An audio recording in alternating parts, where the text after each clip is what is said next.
We all were. We walked into the room, Diane looked at me, went to the opposite side of the room, and glared at me. And we've gone from that to, as Diane said, we're hugging now. And, I asked her at the Stride event last week, and I said, so are we still friends? And she said, absolutely. So thank you, Diane. I really appreciate that. It's difficult for me to really follow the comments that have already been made, but I will try. I've got prepared notes because for me this has been a real emotional roller coaster, as it is, I imagine, for a lot of you. And so I wanted to state a script. Again, there's too many people to thank by name, but just know that everybody in this room has played a part. I shared with Diane when I walked in, but most importantly is that this center has the fingerprints of our youth all over it. And I think that's the most important thing that we have to remember. So.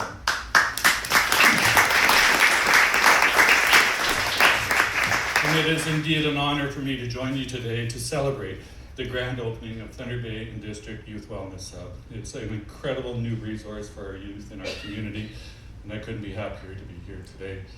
Diane skipped over a few details of when we first met getting here today, but that's not important. The important thing is that we are here today.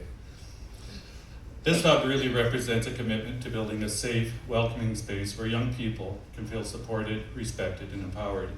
It is a place where they can take charge of their health and well-being, surrounded by a caring network that understands their needs.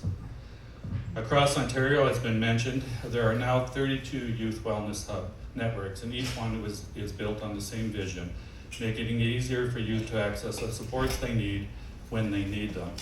But each youth is specific to the region they represent, or each hub is unique to the youth that they represent in the region. So for young people aged 12 to 25, that means, as it has been mentioned, free access to integrated services that go far beyond traditional healthcare. Services that help them thrive not only physically, but more importantly, mentally, emotionally, and socially. Youth in Thunder Bay will now be able to walk into this building, find support for mental health and substance use, counseling when they need someone to talk to, primary care, and community connections. The hub also provides sexual health services, gender-affirming care, supports for 2S LGBTQIA+ youth, and vital connections to housing, education, training, and employment. This would not be possible without the dedication of the organizations working together to make it a reality, including the Children's Center of Thunder Bay Counseling, Delico and Nishnabik Family Care, St. Joseph's Care Group, Yes Employment, and so many others who bring their expertise, compassion, and energy to this collaborative effort. What makes this hub truly special is that it was designed with youth voices at every step, as I mentioned. It reflects their experiences, their ideas, their visions of what a supportive environment should look like. This is more than just a building, it is indeed a community, a place where youth can build resilience, find belonging, and take proactive steps towards a brighter future. To the young people who are with us today and who will walk through these doors, this is your space. Use it to connect, to grow, and to remind yourselves that you do not have to face challenges alone. You have a community behind you, cheering you on and supporting you every step of the way. On behalf of the residents of Thunder Bay Atikokan, I'd like to express my appreciation to everyone who helped bring this project to life. Your dedication and commitment to the youth of our communities will make a lasting impact for generations to come. You know, I reflected on following my election in 2022.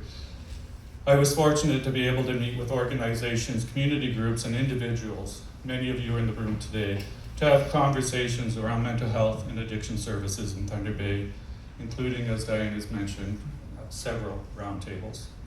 I was struck by the compassion and commitment of everyone to find solutions.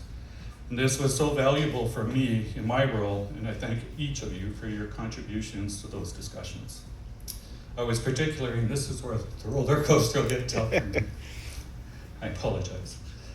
I was particularly touched by the many stories shared with me from people in our community, people like Mary Louise and Rob, who shared the loss of their beautiful daughter Jada, and how they used that loss to make changes such as what we're seeing here today.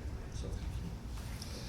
The opening of this Youth Wellness Hub is a step forward for our youth and our community, and I look forward to continuing to work with you for you. Thank you.